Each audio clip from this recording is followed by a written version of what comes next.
So, you're someone with big dreams and high ambitions. You want to achieve success and live the life you've always envisioned. But there's one major issue. You're lazy.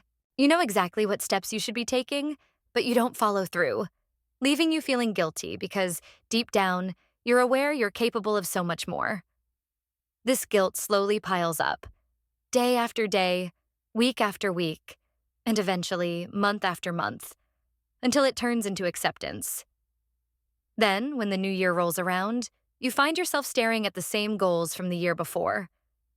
You kick things off strong, full of motivation and perhaps a bit of overconfidence.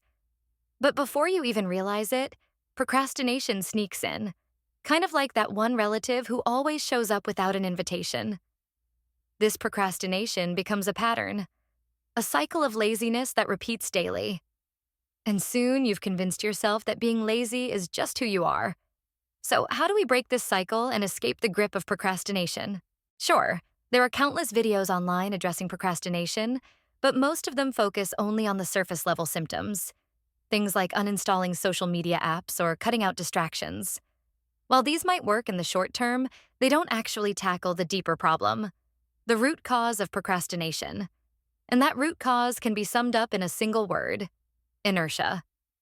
In the world of physics, inertia describes how objects at rest tend to stay at rest, while objects in motion tend to stay in motion, unless an external force disrupts them. This principle, also known as Newton's first law of motion, applies to tasks in life just as much as it does to physical objects. Getting started on a task, no matter how small it may be, requires an initial push to overcome that state of rest. And that push takes energy. The problem is, we often imagine this push to be so massive and difficult that we end up avoiding the task entirely.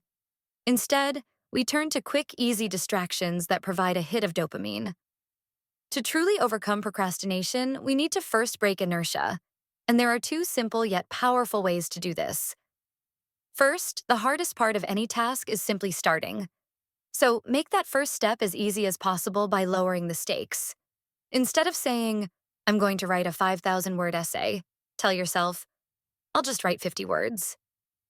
The smaller the commitment, the easier it feels to begin, and you won't have to rely on discipline or willpower as much. Another technique that works wonders is the 2-minute rule. If you're not in the mood to do something, tell yourself, "I'll do it for just 2 minutes and then stop if I want to." For instance, if your room's a mess, play a song and clean only for its duration. Chances are, once you get going, you won't want to stop. That's because objects in motion tend to stay in motion. Once you gain momentum, continuing becomes much easier. At first, it's like pushing a heavy ball uphill. Slow and difficult. But once you pass the point of inertia, it's all downhill from there. This is why it's essential to keep the initial effort small and manageable. Lower the stakes, start small, and build momentum with ease. You can apply these techniques to any area of your life: fitness, side hustles, relationships, or even work projects. It doesn't matter what the task is, the principle remains the same. As Martin Luther King Jr. once said, "You don't have to see the whole staircase. Just take the first step,